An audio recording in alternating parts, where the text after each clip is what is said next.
Par naiv, dar nu e-n van să crezi că poți să ieși din casă cu inima peste cămașă, fără să fii ce nu ești, fără să te risipești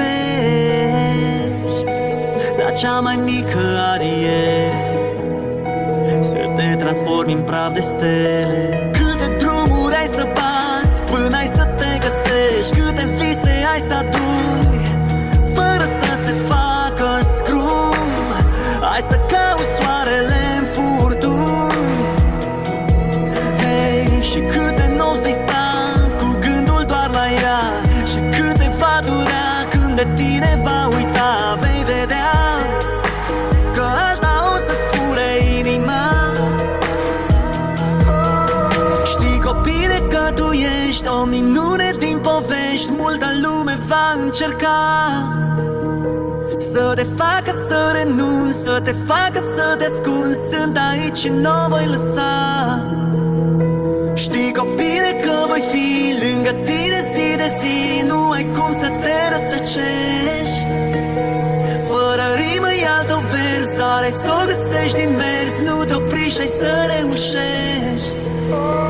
Cât de sus ai să ajungi contează mai puțin. Important e să urci.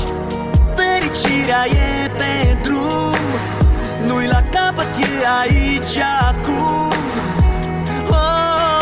Ochii tăi cer senin, zâmbetul tău divin. Nu le pierde la greu, să rămâi până la sfârșit acel copil cu suflet infinit. Știi, copile, că tu ești o minune din povești. Multă lume va încerca să te facă să renunți, să te facă să te ascunzi. Sunt aici și nu voi lăsa.